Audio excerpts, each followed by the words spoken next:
Hello again. Part 2 of our group time for today. We are going to go back over to World War II, move on a few hundred years down the timeline, and we're going to be talking about something that was going on during World War II. It went on throughout the entirety of the war. It was not just a battle, it was not just for 1 year or 1 month. It started. Even as the war was starting, and its roots went back all the way to the end of World War I. So we're going to be talking about the Holocaust this week. The Holocaust happened during World War II, and we know that Adolf Hitler was now over the Nazi Party in Germany, and he was the dictator for Nazi Germany as it was during World War II.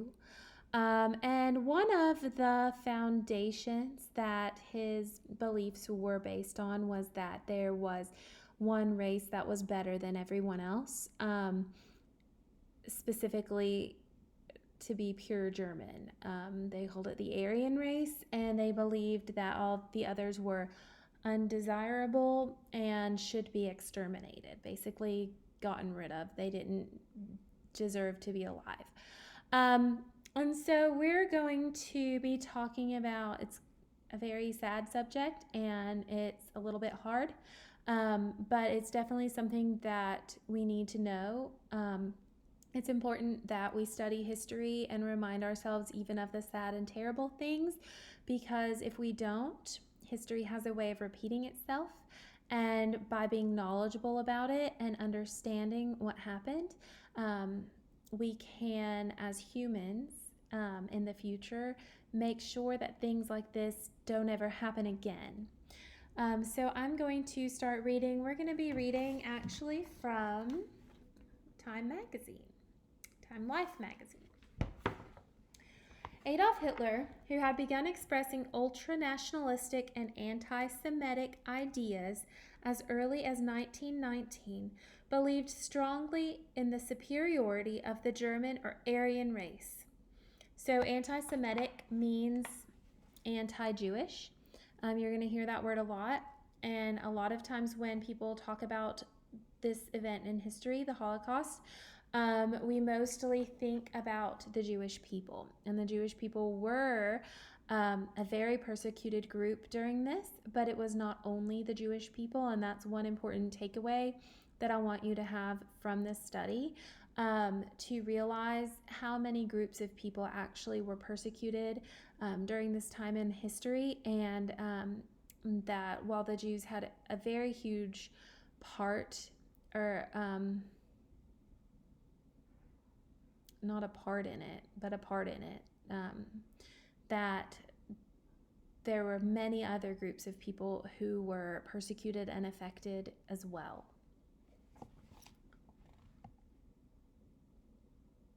Elected Chancellor of Germany in 1933, he began the government-sponsored persecution of Jews.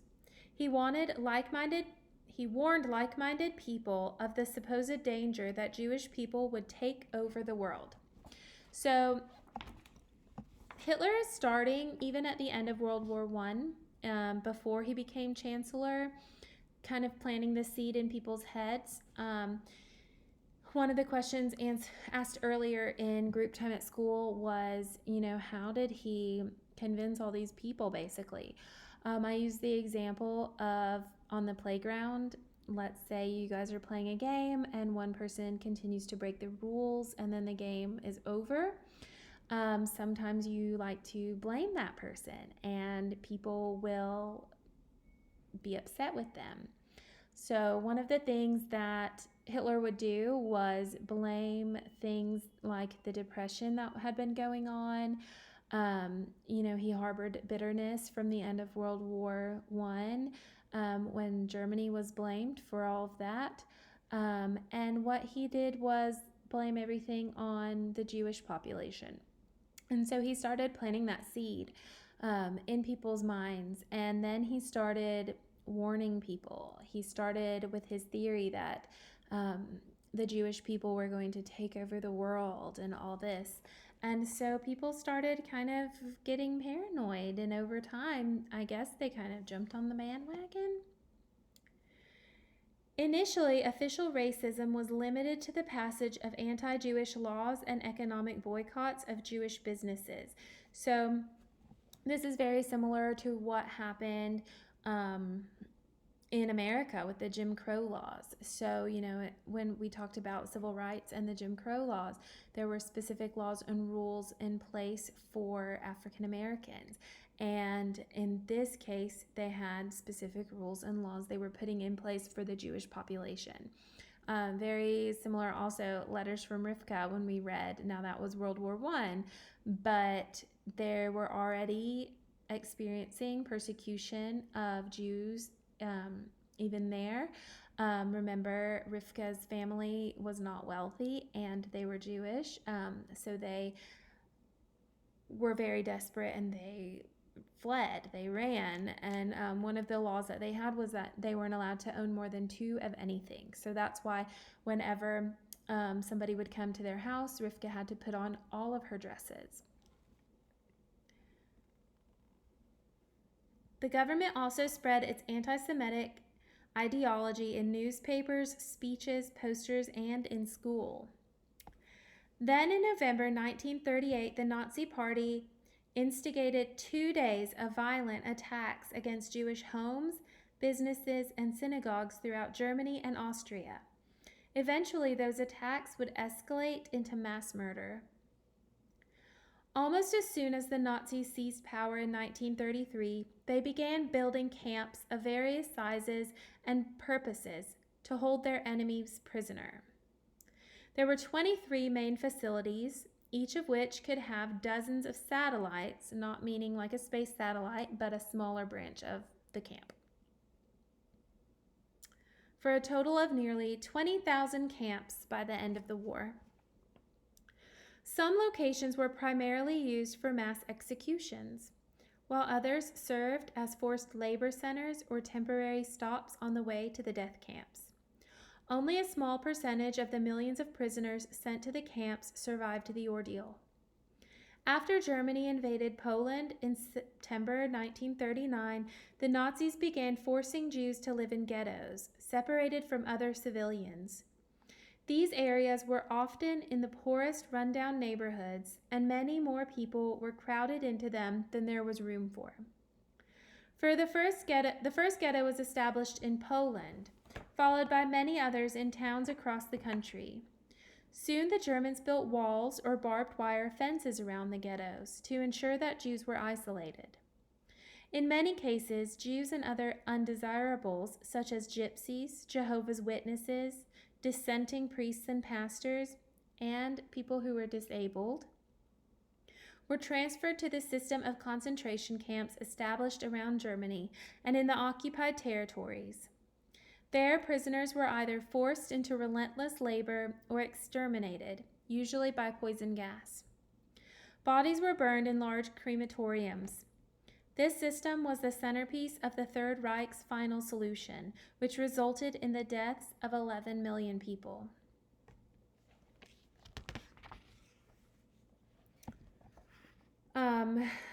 On Friday, we're going to get into the liberation of those concentration camps.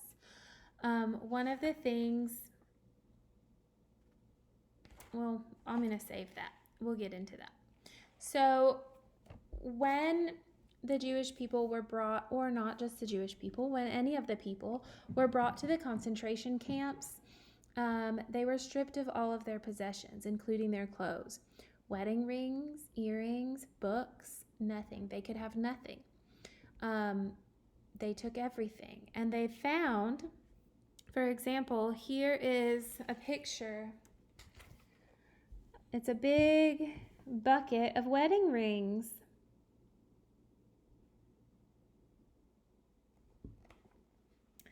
And then up here you can see what the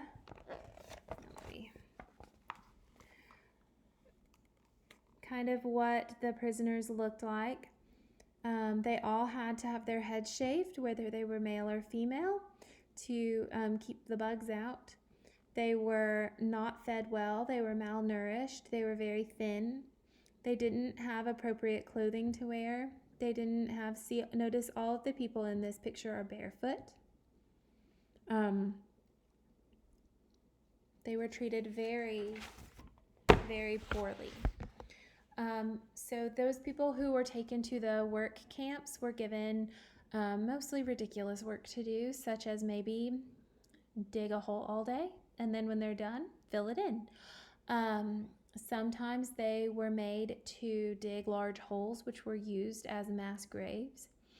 Given different jobs, and just kind of depended on who they were and where they were located. So the other thing we talked about in group time, I don't have my book with me. I left it there for them to look at. But the very first concentration camp that was built is outside of Munich in Germany. It's called Dachau, and I actually have been there. So it was a very surreal experience. If you ever get to go to Europe or to Germany or to Poland, they still have some of the concentration camps open to tourists, and that's not just for fun or to make money. The main point of it is to teach people to remember those who were lost there or who struggled there, and like I said, to make sure that these things don't happen again. So when I went to Dachau, they had, most of it was torn down, but they had, out of 33 barracks, which is where the people lived, they are basically like a long rectangle building. And inside, they're just full of these wooden bunk beds, basically. And that's where the people lived. That was their house. And so they would just cram in as many as they could. They were overpopulated, of course. And they had only, out of 33 barracks, they had 2 still remaining for people to visit and to see what it was like inside. In there, they might have had 1 to 2 toilets for all of the people, and they were not like in a private bathroom or anything like that. And there were no showers or bathtubs in there for them. When they were going to get a shower, they would gather them, a large group of people all together, and put them in a big cement room with a drain in the middle, and pour water on all of them. They would basically rinse off together. And then Dachau especially, it was very surreal being there. So now they have the 2 barracks, and they have a large museum that they've put there on the ground, so you can go in, and part of the building used to be is an original part of the building, and they've transformed it into a museum, so you can walk through and you can learn about all the history of it, and not just of Dachau, but of the entire Holocaust and World War II altogether. But Dachau was one of the camps that had a crematorium. The crematorium is where they could turn the bodies into ashes. And I remember seeing the original. I had one, and then there were so many. They needed to use it so much that they had to build a new one. So they ended up, they had 5 or 6 crematoriums on the site. I was also able to go into the big cement room that was the shower, and sometimes it was a shower, and sometimes it was an execution chamber. So they would tell the people they were going to take a shower, and they would put them in there, close the door, and instead of water, it would be poisonous gas that would come out.